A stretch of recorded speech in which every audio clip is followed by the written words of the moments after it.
ആവും അതിപ്പോൾ MLA പറഞ്ഞാലും MP പറഞ്ഞാലും നമുക്ക് അത്രയൊക്കെ പറ്റൂ. ശരിക്കും നിങ്ങളിഞ്ഞ് വാന്നേ, നിങ്ങൾ ഇവിടെ വന്നിരുന്ന് സംസാരിക്കും, ഞാൻ ബോധ്യപ്പെടുത്തി തന്നാൽ പോരെ? ബോധ്യപ്പെടുത്തി തരാം, നിങ്ങളിവിടെ നേരിട്ട് വരാം, ബോധ്യപ്പെടുത്താന്ന്. ഫോൺ അങ്ങോട്ട് പറഞ്ഞാൽ അവൻ്റെ അമ്മയുടെ കോപ്പ് ബോധ്യപ്പെടുത്താൻ Y അഖിൽമാർ R always angry in TV debates. നീ എന്നെ എത്രയോ തവണ പ്രൊവോക്ക് ചെയ്തുള്ള ചോദ്യങ്ങൾ ചോദിച്ചു. അതിന് വളരെ അങ്ങനെ ഇവിടെ ഞാൻ ചൂടാവുന്ന ബഹളം വയ്ക്കുന്ന അങ്ങനെയൊന്നുമില്ല. അത് തെറ്റാധാരണയാണ്. ഹൈലി എൻ്റർടൈൻമെൻറ്റ് ഇൻ്റർവ്യൂ കൊടുത്തോണ്ടിരിക്കുന്ന ആളാണ് ചില സമയത്ത്. അഖിൽമാർ net worth after big boss victory. രേഖകളില്ലാത്തത് കൂട്ടുമ്പോൾ ദുബായിലൊന്നുള്ളത് ഇവിടെ കാണിക്കുന്നുണ്ട്. ഞാൻ ആക്ച്വലി LLBക്ക് ജോയിൻ ചെയ്തിട്ടുണ്ട്. ഞാൻ 1 മാസം കഴിഞ്ഞപ്പോഴത്തേക്ക് കോളേജിന്റെ കാര്യത്തിൽ നിലപാട് മാറ്റി. എന്താ അറിയാമോ, നിലപാട് മാറ്റി. How many times did അഖിൽമാർ say എനിക്ക് തോന്നുന്നത് ഇന്നെ സിംഗിൾ ഇൻ്റർവ്യൂ. എനിക്ക് തോന്നുന്നതല്ലാതെ നാട്ടുകാർക്ക് തോന്നുന്നത്. How did അഖിൽമാർ handle tough times and financial struggle in his early life. അന്നത്തെ സാഹചര്യത്തെ ആ രീതിയിൽ അങ്ങ് അതിജീവിക്കുക എന്നുള്ളതാണ്. കല്യാണത്തിന് മുമ്പേ കാണുന്നതും ഇഷ്ടപ്പെട്ടിരുന്ന സമയത്ത് കാണുന്ന ഒരു മൊമെൻ്റ് എന്ന് പറയുന്നത് CPMൻ്റെ ആരുടെ അടിയും കൊണ്ട് തലപൊട്ടി നട്ടുച്ചയ്ക്ക് ചോരയിൽ കുളിച്ച് ബോഡി മൊത്തം ചോരയുമായി നടന്നു വരുന്ന എന്നെ ഒരു സ്കൂട്ടറിലിരുന്ന് കാണുന്ന ലക്ഷ്മി അമ്മയുണ്ട്. ചോരയിൽ കുളിച്ച് വരുന്ന എന്നെ കണ്ടിട്ട് അന്ന് പേടിക്കാത്ത ലക്ഷ്മി ആ 4 കമൻറ്റ് കാണുമ്പോൾ പേടിക്കുന്നത്. അപ്പോൾ ഇത് എന്താ അറിയത്തില്ല, അവള് ഒന്നിനെക്കുറിച്ച് ചിന്തിക്കാറില്ല, ഞാനും ഒന്നിനെക്കുറിച്ച് ചിന്തിക്കാറില്ല. വീടിന്റെ എസ്റ്റിമേറ്റ് തുകയുടെ പകുതി തുക മാത്രം ഇപ്പോൾ നിർമ്മാണ സമയത്ത് നൽകുക. ബാക്കി പകുതി 50 മാസത്തവണകളായി അടച്ചു തീർത്താൽ മതി, അതും പലിശയൊന്നും ഇല്ലാതെ. Bate Homes for Kerala's leading tech enabled home builder. തീർച്ചയായിട്ടും ഒരു ഡിജിറ്റൽ പ്ലാറ്റ്ഫോമിൽ വരുമ്പോൾ നവമാധ്യമങ്ങളിൽ സ്ക്രോൾ ചെയ്യുമ്പോൾ എങ്ങനെയായാലും ഒരു അഖിൽമാർ കോണ്ടന്റ് ഇങ്ങനെ വന്നു പോയിട്ടുണ്ടാവും. ചിലപ്പോൾ ട്രോളുകളായിരിക്കും, സ്റ്റേറ്റ്മെൻറ്റ് ആയിരിക്കും, മറ്റെന്തായിരിക്കും. അപ്പം അത്തരത്തിൽ ആളുകൾ ഗൂഗിളിലും അഖിൽമാരാറുമായി ബന്ധപ്പെട്ട കുറേ ചോദ്യങ്ങൾ ഇങ്ങനെ സെർച്ച് ചെയ്ത് പോകുന്നുണ്ട്. അപ്പം അക്കൂട്ടത്തിൽ കുറച്ച് ഉള്ള ചോദ്യങ്ങളാണ് തരുന്നത്. അത് അതേപോലെ തന്നെ അങ്ങോട്ട് തരും. സോ ഓരോ ചോദ്യം വായിക്കുക, ആ ചോദ്യത്തിനുള്ള മറുപടി പറയാം. Y അഖിൽമാർ R always angry in TV debates. ഞാനങ്ങനെ നമ്മൾ ചിരിച്ച് മറിഞ്ഞ് ആഘോഷിച്ച ചർച്ചകളില്ലേ, ആകെ ഈ കാശ്മീർ അടുത്തൊക്കെയുള്ള സ്ഥലത്തൊക്കെയോട് ഞാൻ കുറച്ച് ദേഷ്യപ്പെട്ട് സംസാരിക്കുന്നു. ശരിക്കും അങ്ങനെ ഉണ്ടോ വ്യത്യാസം? ഓൺലൈൻ സാറ്റലൈറ്റ് അങ്ങനെ ഒരു ഇതുണ്ടോ? ഇല്ല, മനോഭാവത്തിന് മാറ്റം. നീ എന്നെ എത്രയോ തവണ പ്രൊവോക്ക് ചെയ്തുള്ള ചോദ്യങ്ങൾ ചോദിച്ചു. അതിന് വളരെ അങ്ങനെ ഇവിടെ ഞാൻ ചൂടാവുന്ന ബഹളം വയ്ക്കുന്ന അങ്ങനെയൊന്നുമില്ല. അത് ഇല്ല, തെറ്റാധാരണയാണ്. തീർച്ചയായിട്ടും അത് ഹൈലി എൻ്റർടൈൻമെൻറ്റ് ഇൻ്റർവ്യൂ കൊടുത്തോണ്ടിരിക്കുന്ന ആളാണ് ചില സമയത്ത്. അഖിൽമാർ net worth after big boss victory. അതിപ്പോൾ ഇലക്ഷൻ കമ്മീഷൻ്റെ സൈറ്റിൽ ഞാൻ കൊടുത്തിട്ടുണ്ടല്ലോ. ഔദ്യോഗികമായ കണക്കുകൾ പ്രകാരം 3 കോടിക്ക് മുകളിൽ ഞാൻ കണക്ക് കാണിച്ചിട്ടുണ്ട്. ഓക്കെ. അതായത് സർക്കാർ രേഖകളിലുള്ള വാല്യൂ വെച്ചിട്ടാണല്ലോ നമ്മുടെ നെറ്റ്വർത്ത് ഇടുന്നത്. അപ്പോൾ അതിൽ കൂടുതലുണ്ടാവുമെന്ന് ചിന്തിച്ചാൽ മതി. അതെ, രേഖകളില്ലാത്തത് കൂട്ടുമ്പോൾ ദുബായിലൊന്നുള്ളത് ഇവിടെ കാണിക്കണ്ടല്ലോ. അതെ, നെറ്റ്വർത്ത് എന്ന് പറഞ്ഞിട്ടുള്ളൂ. കേരളത്തിലെ അല്ലെങ്കിൽ ഇവിടെ എന്നുള്ള രീതിയിലേക്കോ ഇന്ത്യയിലോ എന്നുള്ളതല്ല. റിയൽ എസ്റ്റേറ്റ് എവിടെ ഗുണം ചെയ്തിട്ടില്ല? ദുബായിലാണോ? ദുബായിലും എല്ലായിടത്തും ഉണ്ട്. 32 ടൂൾസിൻ്റെ അല്ലേ ഏത് പ്രൊജക്ട് ഒറ്റ കോളിൽ സെറ്റ് ആയി. അതെ അതെ. Did അഖിൽമാർ study law or just pretend to be know every legal rule? ഞാൻ ആക്ച്വലി LLBക്ക് ജോയിൻ ചെയ്തിട്ടുണ്ട്. ഞാൻ LLB എൻട്രൻസ് എഴുതി പാസ്സായിട്ട് എവിടെ? കൊട്ടിയം ലോ കോളേജിൽ, കൊട്ടിയം NSS ലോ കോളേജിൽ. ഓക്കെ. പക്ഷേ പിന്നെന്താ റൂട്ട്? ഞാൻ 1 മാസം കഴിഞ്ഞപ്പോഴത്തേക്ക് എനിക്ക് കോളേജിന്റെ കാര്യത്തിൽ നിലപാട് മാറ്റി. എന്താ അറിയാമോ, അന്ന് ലക്ഷ്മിയെ വിവാഹം കഴിക്കാൻ വേണ്ടിയിട്ടാണ്. ലക്ഷ്മിയുടെ അമ്മ അഡ്വക്കേറ്റ് ആണല്ലോ. അപ്പോൾ അവരിങ്ങനെ പറഞ്ഞു, നീ ഇങ്ങനെ അടക്കാതെ പോയി. അങ്ങനെ ഇടയ്ക്ക് പഠിത്തമൊക്കെ കഴിഞ്ഞു, 26 വയസ്സായ സമയത്താണ്. പക്ഷേ എൻട്രൻസ് എഴുതി എനിക്ക് കിട്ടി. ഞാൻ ലോ കോളേജിൽ പോയി. NSS ലോ കോളേജ് ആയതുകൊണ്ട് തന്നെ 50,000 രൂപ ആദ്യം ഞാൻ അവിടെ അടച്ചു. അന്നേരമാണ് എനിക്ക് തോന്നിയത്, രാവിലെ തൊട്ട് വൈകുന്നേരം വരെയൊക്കെ ഞാൻ ഇനി പോയിരുന്ന് എങ്ങനെ പഠിക്കും, ഇത്രയും വയസ്സൊക്കെ ആയില്ലേ, കൊച്ചു പിള്ളേരും ഒക്കെ അല്ലേ അവരുടെ കൂടെ. എനിക്ക് കാര്യം ഡിഗ്രി പാസ് ശരിക്കും സാധാരണ വരുമ്പോൾ അങ്ങനെയല്ലോ, പരിമിതി ഇല്ലല്ലോ. പക്ഷേ അല്ല, +2 കഴിഞ്ഞ കുട്ടികളോട് പഠിക്കണ്ടേ. അപ്പോൾ എന്നെ കാട്ടി ഒരു 10 വയസ്സ് വ്യത്യാസം ഉണ്ടല്ലോ. അന്നേരം ഞാൻ വിചാരിച്ചു, അത് മാത്രമല്ല വരുമാനമല്ല എന്ന് ആകെ പെടുന്ന അവസ്ഥയാവുമല്ലോ. ഇനിയിപ്പോൾ LLB അങ്ങനെ ചിന്തിച്ചിട്ട് ഇത് വേണ്ടെന്ന് വെച്ചു. അപ്പോൾ ഞാൻ കോളേജിൽ പോയിട്ട് പുള്ളിയോട് പറഞ്ഞു, സാറേ ഞാൻ പഠിക്കാൻ വരുന്നില്ല, നിലപാട് മാറ്റി. ഞാൻ പറഞ്ഞു ഞാൻ തുടരുന്നില്ല. അപ്പോൾ എന്നെ സംബന്ധിച്ച് 50,000 ഭയങ്കര വലിയ എമൗണ്ടാണ്. അപ്പോൾ ഞാൻ പറഞ്ഞു, സാർ ഈ പൈസ തിരിച്ചു തരാൻ പറ്റുമോ? പുള്ളി പറഞ്ഞു, എടോ റാസ്കൽ ഇറങ്ങി പോകണമെന്നൊക്കെ പറഞ്ഞിട്ട്. ഇവിടെ ഈ കോളേജിൽ അഡ്മിഷൻ എടുക്കാൻ വന്നപ്പോഴേ താനൊരു നൊട്ടോറിയസ് ക്രിമിനലാണെന്ന് എനിക്ക് കൊട്ടാരക്കരയിലുള്ള ആൾക്കാർ എൻ്റെ അടുത്ത് പറഞ്ഞതാണ്. തനിക്കൊരു അഡ്മിഷൻ തന്നതാണ് ഞാൻ ചെയ്ത തെറ്റ്. ഞാൻ പറഞ്ഞു, ഇയാൾ എനിക്ക് അഡ്മിഷൻ തന്നു, ഇയാളുടെ ഔദാര്യത്തിനുമില്ല തന്നു. അപ്പോഴത്തേക്ക് എനിക്ക് എൻ്റെ ഗുണം മാറി. ഇയാൾ ഏതാണ്ട് അയാൾ ഔദാര്യത്തിന് എനിക്ക് അഡ്മിഷൻ തന്നെ എൻട്രൻസ് എനിക്ക് തിരുവനന്തപുരം ലോ കോളേജിൽ കിട്ടത്തക്ക റാങ്ക് ഉണ്ട് എനിക്ക്.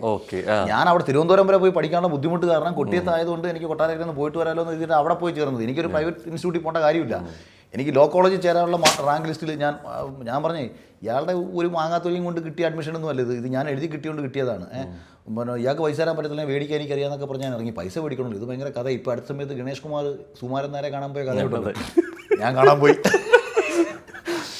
ആ സുമാരൻ നായർ വിചാരിച്ചെങ്കിലല്ലേ ലോ കോളേജ്. അപ്പം ഇദ്ദേഹത്തിൻ്റെ അടുത്ത് അപ്പം ഞാൻ പറഞ്ഞു ഞാൻ എന്തായാലും വിളിച്ചിട്ട് കോളേജിൽ ആരോട് ചോദിച്ചു ഈ പൈസ തിരിച്ചു കിട്ടാൻ എന്താ മാർഗം. പുള്ളി പറഞ്ഞു അഡ്മിഷൻ എടുത്ത് കഴിഞ്ഞിട്ട് എങ്ങനെ നിങ്ങൾക്ക് പൈസ തിരിച്ചു തരുന്നത്, നിങ്ങൾ പോയി കഴിഞ്ഞാൽ നമുക്കൊരു സീറ്റ് നഷ്ടം വരത്തില്ല, അതൊന്നും കിട്ടുന്ന കാര്യമില്ല. എനിക്ക് 50,000 രൂപ എന്ന് പറഞ്ഞാൽ എനിക്ക് ഭയങ്കര വലിയ എമൗണ്ടാണ്, ഭയങ്കര ഹ്യൂജ് എമൗണ്ട്. അന്ന് ഒരു 500 രൂപയ്ക്ക് വേണ്ടി ഞാൻ കിടന്ന് തേരാപ്പാര ഓടുന്ന സമയം. അപ്പം ഞാൻ നേരെ സുമാരൻ നേരെ കാണാൻ പോയി. അപ്പോൾ എൻ്റെ അടുത്ത് ആൾക്കാർ പറഞ്ഞ് അപ്പോൾ എൻ്റെ കൈ തന്നി കുറേ അലത്തൂലത്ത് ചെയിനും അതും ഇതൊക്കെ കിടപ്പുണ്ട്. അപ്പം പറഞ്ഞു ഇതൊന്നും ഇട്ടുകൊണ്ടൊന്നും അങ്ങോട്ട് ഇന്ന് കയറി കൊടുക്കരുത്. ഞാൻ ഒരു കാവി ജുബ്ബ, കാവി അല്ലെങ്കിൽ ഒരു ഓറഞ്ച് കളർ ഒരു കുർത്ത, ജുബ്ബ അല്ല ഒരു കുർത്ത, കഴുത്തിലൊരു രുദ്രാക്ഷ മാല ഒക്കെ ഇട്ടിട്ട് ആണ് ഞാൻ കയറി ചെല്ലുന്നത്. അപ്പം ഇദ്ദേഹത്തെ ഞാൻ കുമ്പിടി പരിവേഷം വന്നു അങ്ങനല്ല, ഒരു അല്പം മറ്റേ ഓറഞ്ച് കളർ എന്ന് പറയുമ്പോഴത്തേക്ക് NSSൻ്റെ കളറൊക്കെ ആണല്ലോ. ഞാൻ പറയുക അപ്പം ഇദ്ദേഹത്തിൻ്റെ രീതി ഇങ്ങനെയൊക്കെയാണെന്നൊക്കെ പറഞ്ഞിട്ടാണ് ഞാൻ കാണാൻ ചെല്ലുന്നത്. അങ്ങനെ ഞാൻ നേരെ കാണാം. അപ്പം ഞാൻ പുള്ളിയെടുത്ത് തോന്നി സാറേ ഇത് കണക്ക് വീട്ടിൽ പൈസയൊക്കെ വലിയ ബുദ്ധിമുട്ടൊക്കെ ഉള്ളതാണ്, പക്ഷേ എനിക്ക് ഇപ്പോഴത്തെ ഒരു സാഹചര്യത്തിൽ NSS തുടരാൻ പറ്റത്തില്ല, അപ്പം ആ പൈസ തിരിച്ചു കിട്ടിയാൽ വലിയ ഉപകാരമായിരുന്നു. ഇയാൾ ഇതൊക്കെ വന്ന് എൻ്റെ അടുത്ത് പറയേണ്ട കാര്യം എന്തോ. ഞാൻ പറഞ്ഞല്ല സാറിനെ വന്ന് കണ്ടെങ്കിൽ നടക്കത്തോളം എന്ന് പറഞ്ഞു.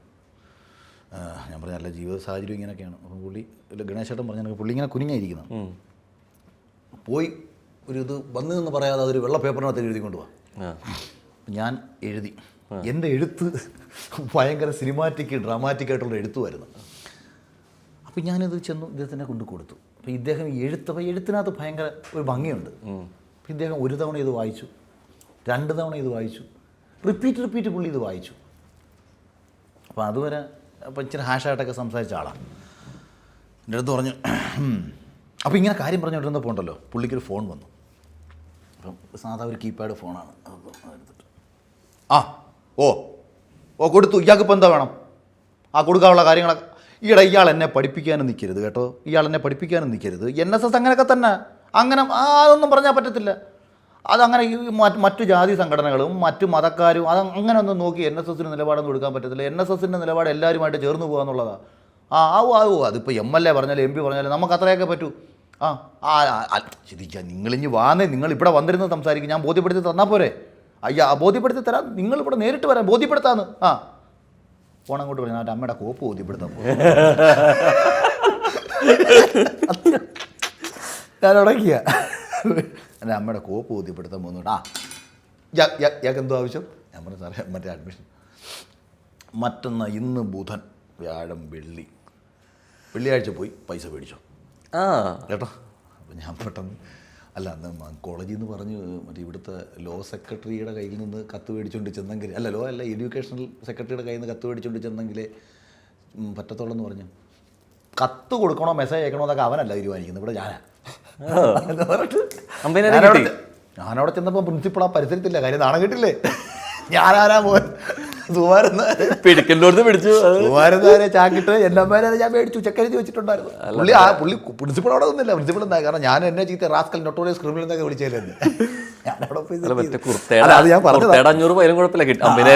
അത് പറഞ്ഞതാ. പക്ഷേ ഞാൻ നിയമവശങ്ങളെ കുറിച്ചിട്ട് എപ്പോഴും പഠിക്കുന്ന ഒരാളാണ്, പണ്ടേ അങ്ങനെയാണ്. പിന്നെ നമ്മൾ ഓരോ വിഷയങ്ങൾ വരുമ്പോഴും ആ വിഷയവുമായി ബന്ധപ്പെട്ടിട്ടുള്ള ലീഗൽ റിക്വയർമെന്റ് എന്തൊക്കെയാണോ ഇതെല്ലാം ഞാൻ പഠിക്കുന്നുണ്ട്. എനിക്ക് തന്നെ രാജ്യദ്രോഹ കേസ് എനിക്കെതിരെ എടുത്തപ്പം ഞാൻ വക്കീലിന് പല കാര്യങ്ങളും ഞാൻ അങ്ങോട്ട് പറഞ്ഞു കൊടുത്തിട്ടുണ്ട്. കാരണം ഞാൻ ഇതിരുന്നതിൻ്റെ ഡീറ്റെയിൽസ് എടുത്ത് വെച്ചിട്ട് ഇന്ത്യയിലെ പല സ്ഥലത്തും നടന്ന കേസുകൾ എവിടെയൊക്കെയാണ്, അതിൻ്റെ ജഡ്ജ്മെൻറ്റിൽ എന്തൊക്കെ പറഞ്ഞിട്ടുണ്ട്, അതിൽ നമുക്ക് പ്രയോജനപ്പെടുന്ന എന്തൊക്കെയാണെന്നുള്ളത് മനസ്സിലാക്കും. അത് പൊതുവേ അങ്കിലല്ലേ നമുക്ക് ഒരാൾ സംസാരിക്കാൻ പറ്റും. നമുക്ക് ആ ഒരു വിഷയത്തെക്കുറിച്ച് അറിഞ്ഞിരിക്കണം എന്നുള്ളത് കൊണ്ട് ആ വിഷയത്തെക്കുറിച്ച് പഠിക്കും. പിന്നെ how many times did Akhil Marar say എനിക്ക് തോന്നുന്നത് ഇന്നെ സിംഗിൾ ഇൻ്റർവ്യൂ. അതിപ്പോൾ എനിക്ക് തോന്നുന്നതല്ലാതെ നാട്ടുകാർക്ക് തോന്നുന്നത് നമുക്ക് പറയാം. എനിക്ക് തോന്നുന്നത് ഇന്നലകളിൽ എനിക്ക് തോന്നുന്നത് ഞാൻ പറയുന്നത് എൻ്റെ തോന്നലുകളിൽ എൻ്റെ ചിന്തകളും അല്ലെങ്കിൽ നമുക്ക് പങ്കുവയ്ക്കാൻ പറ്റും. അല്ലാതെ വല്ലവൻ്റെയും ചിന്തകളാന്ന് പറഞ്ഞാൽ വല്ലവനും തോന്നുന്നത് വല്ലവൻ്റെയും ചിന്തയെ പറഞ്ഞാൽ അങ്ങനെ പറ്റില്ല. എനിക്കറിയില്ല. അഖിൽ മാരാർ മൂവി അപ്ഡേറ്റ് ഇതുവരെ ഞാൻ പറയില്ല. എൻ്റെ ലക്ഷ്യം ഞാൻ സിനിമ പൂർണ്ണമായി ഉപേക്ഷിക്കാം, രാഷ്ട്രീയത്തിലേക്ക് നീങ്ങാം, ആ അഭിപ്രായം മാറ്റി. ഇനി അഖിൽമാരാർ 2.0 അല്ലേ? അല്ല 2.0 അങ്ങനെയൊന്നുമല്ല. എനിക്ക് നമുക്കെപ്പോഴും മുന്നോട്ട് പോകാൻ എന്തെങ്കിലും ഒരു അത്തരത്തിലൊരു അപ്ഡേറ്റ്സ് സിനിമയുടെ എന്തെങ്കിലുമൊക്കെ ലക്ഷ്യങ്ങൾ വേണം. അപ്പം ആ ലക്ഷ്യങ്ങളുമായിട്ട് എനിക്ക് എങ്കിലല്ലേ നമുക്ക് ജീവിക്കാൻ ഒരു സുഖമുള്ളൂ. അപ്പം ഒരു 10 വർഷം കഴിഞ്ഞാൽ എന്ന് ചിന്തിച്ചാണ് ഞാൻ എപ്പോഴും മുന്നോട്ട് പോയിക്കൊണ്ടിരുന്ന ഒരാളാണ് ഞാൻ.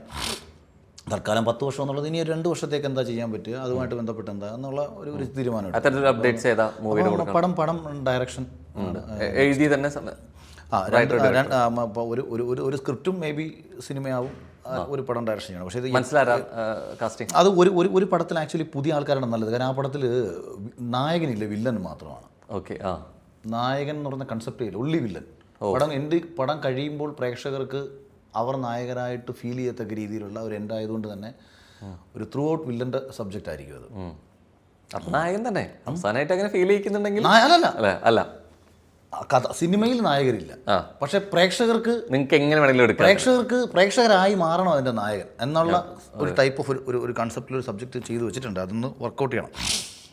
Okay. Akhil Marar official status, director, politician, influencer, all in one. അതിപ്പം പറയേണ്ട കാര്യമില്ല. ഒരുപക്ഷെ കേരളത്തിൽ ഓരോ കുട്ടികളും എവിടെങ്കിലും ഒരിടത്തെത്തണമെന്ന് ആഗ്രഹിക്കുന്നുണ്ടെങ്കിൽ അവിടെ എല്ലാം ഏറെക്കുറെ ഇതിലൊക്കെ ഭയങ്കര വിജയമായിരുന്നോ പരാജയമായിരുന്നോ എന്നുള്ളതല്ല. ഇപ്പം നമ്മുടെ നാട്ടിലൊരു കുട്ടിയുടെ ആഗ്രഹം അവനിലിപ്പോൾ ഒരു ഇൻഫ്ലുവൻസർ ആവാനായിരിക്കും, അല്ലെങ്കിൽ social media റീച്ചുള്ളൊരു influencer.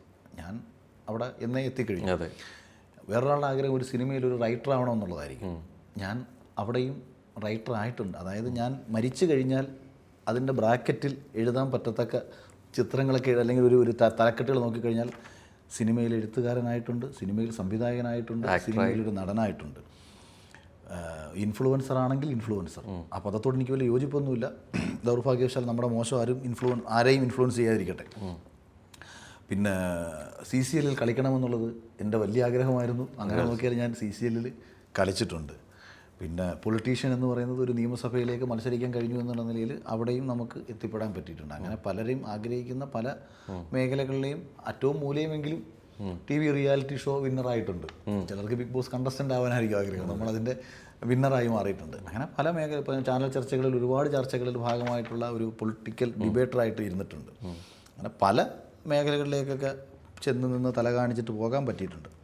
What is A secret behind Akhil Marar strong communication and debate skill? അത് ചിന്തകളും അറിവുകളുമാണ്, തോട്ട് പ്രോസസ്സാണ്. എനിക്കിപ്പോഴും ഉള്ളത്. എനിക്ക് ഭയങ്കര ആഴമേറിയ ചിന്തയുണ്ടെന്ന് വിശ്വസിക്കുന്ന ഒരാളാണ് ഞാൻ. ഈ അടുത്ത സമയത്ത് ഒരു ഓസ്ട്രേലിയയിലുള്ള ഒരു വലിയ ബിൽഡർ എന്നെ കാണാൻ വന്നപ്പോൾ അദ്ദേഹം പറഞ്ഞു, അഖിലിനും നല്ല IQ ആണ്, ഭയങ്കര IQ ലെവലാണ്, ഭയങ്കര തോട്ട്, ഭയങ്കര ഡെപ്താണുള്ള തോട്ടാണ്. അപ്പോൾ അതുകൊണ്ട് അഖിൽ മറ്റുള്ളവരോട് സംസാരിക്കുമ്പോൾ അഖിലിൻ്റെ ലെവൽ ഓഫ് IQയിലല്ല അവർ കേൾക്കുന്നതെന്നുണ്ടെങ്കിൽ അഖിലിന് പലപ്പോഴും വിമർശനം കേൾക്കേണ്ടി വരുമെന്ന് ഈ അടുത്ത സമയത്ത് ഒരാൾ എന്നോട് പറഞ്ഞതാണ്. അത് മേ ബി പലപ്പോഴും എനിക്കങ്ങനെ തോന്നാറുമുണ്ട്. How did Akhil Marar handle tough times and financial struggle in his early life? അന്നത്തെ സാഹചര്യത്തെ ആ രീതിയിൽ അങ്ങ് അതിജീവിക്കുക എന്നുള്ളതാണ്. ഇപ്പം നടക്കുന്ന പ്രശ്നങ്ങൾ കാണുമ്പോൾ ചിലർ പറയും, ഈ ലക്ഷ്മി ചേച്ചിയൊക്കെ ഓക്കെ ആണോ എന്നൊക്കെ ചോദിക്കും. ലക്ഷ്മി എന്നെ കല്യാണത്തിന് മുമ്പേ കാണുന്നതും ഇഷ്ടപ്പെട്ടിരുന്ന സമയത്ത് കാണുന്ന ഒരു മൊമെൻ്റ് എന്ന് പറയുന്നത് CPMൻ്റെ ആരുടെ അടിയും കൊണ്ട് തല പൊട്ടി നട്ടുച്ചയ്ക്ക് ചോരയിൽ കുളിച്ച് ബോഡി മൊത്തം ചോരയുമായി നടന്നു വരുന്ന എന്നെ ഒരു സ്കൂട്ടറിലിരുന്ന് കാണുന്ന ലക്ഷ്മി അമ്മയുണ്ട്. ചോരയിൽ കുളിച്ച് വരുന്ന എന്നെ കണ്ടിട്ട് അന്ന് പേടിക്കാത്ത ലക്ഷ്മി ആ 4 കമൻറ്റ് കാണുമ്പോൾ പേടിക്കുന്നത്. അപ്പോൾ ഇത് എന്താ അറിയത്തില്ല, അവൾ ഒന്നിനെക്കുറിച്ച് ചിന്തിക്കാറില്ല, ഞാനും ഒന്നിനെക്കുറിച്ച് ചിന്തിക്കാറില്ല. ഒന്നിനെക്കുറിച്ച് ആലോചിച്ച് വറീഡാവാറുമില്ല. അനാവശ്യമായി ഭാവിയെക്കുറിച്ച് ആലോചിച്ചിട്ട്, ഭാവിയെക്കുറിച്ച് എന്ന് വെച്ചാൽ എന്ത് വേണം എന്നുള്ള പ്ലാൻ എപ്പോഴും സെറ്റ് ചെയ്യും, അല്ലാണ്ടൊന്നുമില്ല. ഫിനാൻഷ്യൽ സ്ട്രഗിളുകളെ നമുക്ക് 10 രൂപയുള്ളൂ, അതിനനുസരിച്ച് ജീവിക്കുക. ഇപ്പം നമ്മുടെ കയ്യിൽ ഇപ്പം ഞാൻ പറഞ്ഞില്ലേ, ഞാൻ ഒരു സമയത്ത് ബുള്ളറ്റ് എടുക്കാനാണ് ആഗ്രഹിച്ചത്. അതിന് വേണ്ടിയിട്ടുള്ള പൈസ ഉണ്ടാക്കുക. പിന്നീട് ഞാൻ സ്വപ്നം കണ്ടിരുന്നത് ഒരു ഇന്നോവ, അല്ലെങ്കിൽ മാക്സിമം പോയാലൊരു ഫോർച്യൂണർ. ഇന്നോവയൊന്നും എടുക്കാൻ പറ്റുമെന്ന് ചിന്തിച്ചിട്ടല്ല, ഒരു ഇന്നോവയ്ക്കപ്പുറമൊന്നും എനിക്ക് ഒരിക്കലും എനിക്ക് സ്വപ്നം കാണാൻ പറ്റത്തില്ല എന്നൊക്കെ ഞാൻ ചിന്തിച്ചിട്ടുണ്ട്.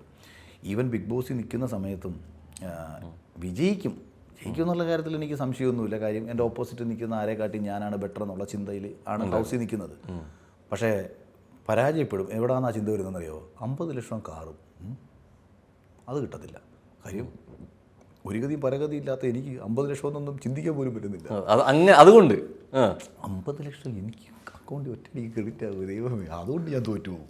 ഈ പൈസ എനിക്ക് ദൈവം തരത്തില്ല, അതുകൊണ്ട് ദൈവം എന്നെ തോൽപ്പിക്കും. ഇങ്ങനെയൊക്കെ ഞാൻ ചിന്തിച്ചിട്ടുണ്ട്. പിന്നീട് ദൈവം നല്ലത് തന്നിട്ടുണ്ട്.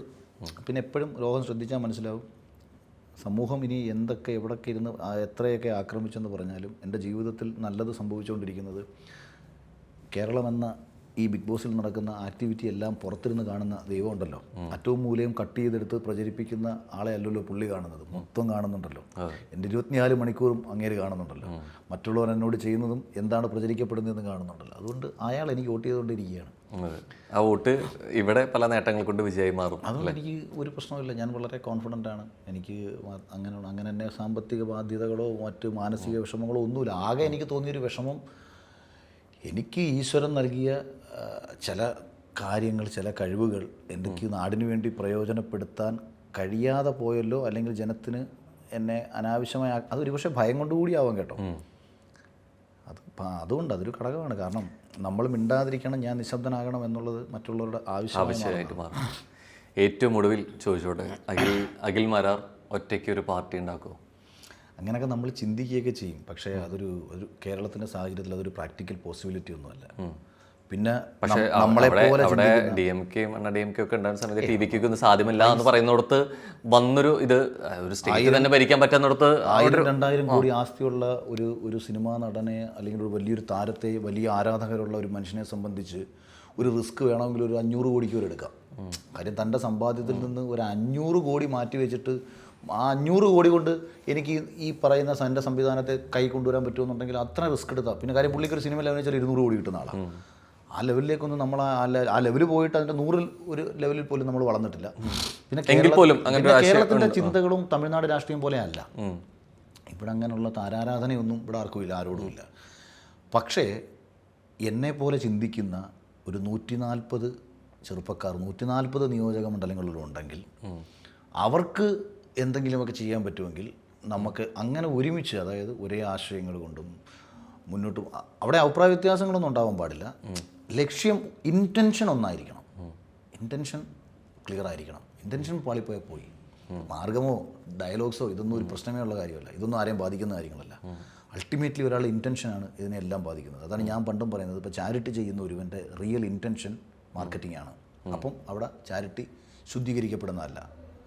അതേസമയം ഒരു പാവത്തെ സഹായിക്കണം എന്നതാണ് ഉദ്ദേശമെങ്കിൽ അവൻ ആരെയും അറിയിക്കാൻ ചിലപ്പോൾ നിൽക്കത്തതുമില്ല. കാര്യം അവൻ കാണുന്ന മറ്റൊന്നാണ്. അപ്പോൾ അത് ഇൻറ്റൻഷൻ പ്യുവറായിട്ടുള്ള പല ആൾക്കാർ കേരളത്തിൻ്റെ പല കോണുകളിൽ ഉണ്ടാകുന്നൊരു കാലം വന്നാൽ തീർച്ചയായിട്ടും നമുക്ക് രാഷ്ട്രീയത്തിൽ ഇറങ്ങി ജനങ്ങൾക്ക് വേണ്ടി സംസാരിക്കുകയൊക്കെ ചെയ്യാം. അങ്ങനെ ആവശ്യം വന്നാൽ, ഇപ്പം നമ്മൾ ആവശ്യമില്ല. ഇപ്പം വി ഡി സതീശൻ നല്ല രീതിയിലാണ് കേരളത്തെ നയിക്കുന്നത്, കേരളത്തിന് അതുകൊണ്ട് പ്രയോജനമുണ്ട്, പുള്ളി പുതിയ പുതിയ കാര്യങ്ങൾ ചെയ്യുമെന്നുണ്ടെങ്കിൽ എന്തിനാണ് രാഷ്ട്രീയ വിമർശനം പോലും സാധ്യമല്ല. അതിൻ്റെ ആവശ്യമില്ല.